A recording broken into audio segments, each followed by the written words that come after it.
kalau kalian pernah dengar ahli-ahli berbicara, seperti Pak Mahfud MD, kemarin Pak Jimli Asidikri, yang mengatakan bahwa pengadilan yang paling tepat itu adalah bukan di Petun, bukan di Pengadilan Negeri. Tentang ini. Tapi di mana coba? Komisi Informasi. Banyak orang nggak tahu.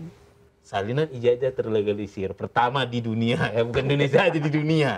Pakai undang-undang KIP. Kalau untuk yang Andri, bukan kasusnya beda. Andri itu, dia tidak ada barangnya. Nanya, kenapa ini masalahnya?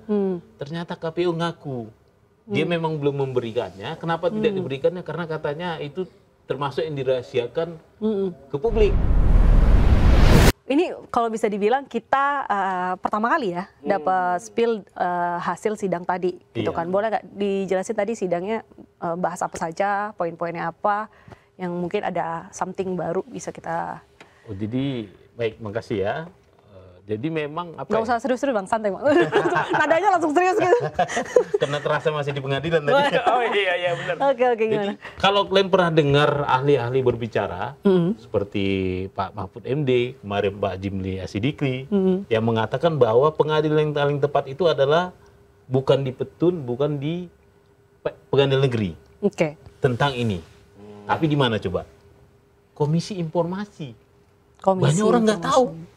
Komisi Informasi. Komisi Informasi. Informasi udah KIP ya? Iya, KIP pusat. Dan setiap komisi informasi juga ada di provinsi. Ya.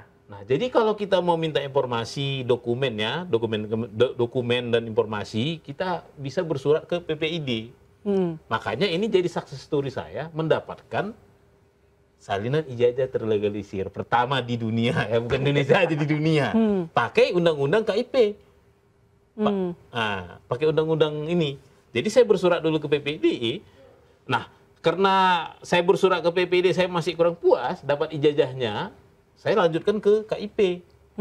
Supaya KIP yang memutus. Saya kan minta misalnya 5, indikasi cuma 3. Ya saya lanjutkan perkara. Nah, jadi inilah KIP. Jadi yang KIP sekarang ini KI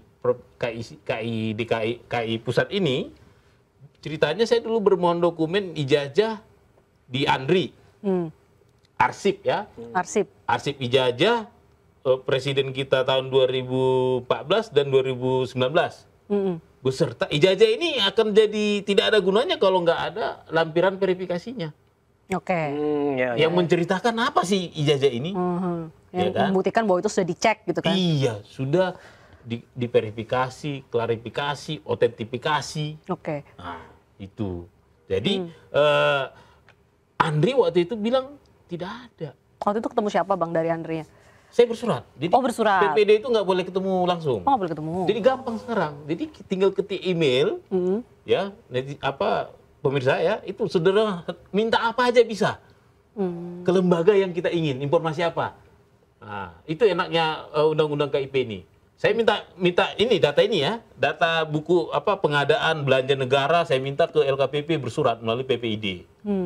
Minta ijazah, salinan ijazah presiden kita, saya minta bersurat ke KPU, bersurat ke Andri, bersurat aja ke lembaga yang memiliki data itu. Tapi tidak diberikan akses. Kalau untuk yang Andri, bukan kasusnya beda.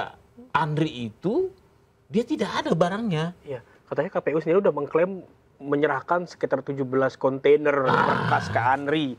Tapi ternyata di antara 17 kontainer itu nggak ada ijazah Jokowi, itu benar nggak? Ya itu tadi saya kalau nggak dibantah kan?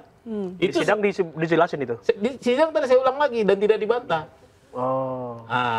Sidang itu kan terungkap sidang sebelumnya menyebut 17 kontainer itu. Saya ulang lagi tadi, ternyata tidak dibantah, berarti benar kan gitu kan? Dan tidak ada satupun ijazah, fotokopi ijazah terlegalisir. Jadi nggak ada yang terlegalisir. Kalau kata Bang Bonantua sendiri itu indikasinya apa sih?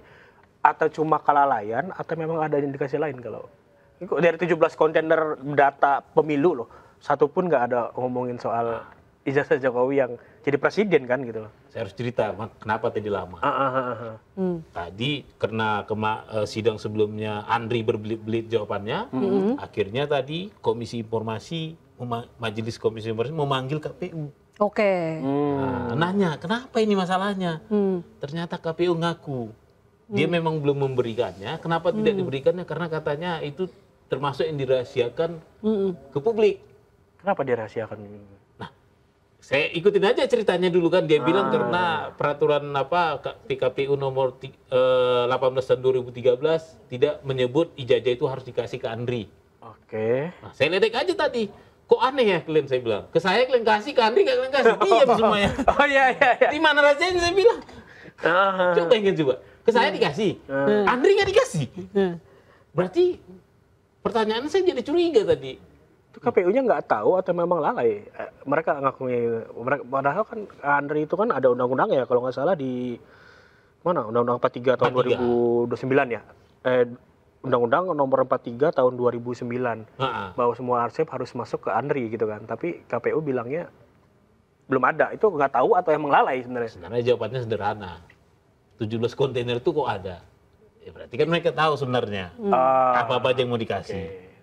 Nah, terungkap juga tadi bahwa satu pun ijazah presiden tidak ada di sana. Fotokopi ijazah presiden satu pun tak ada. Tapi di sidang sebelumnya pihak Andri menyebut ada, tapi yang nggak ada itu yang sudah pemilihan langsung.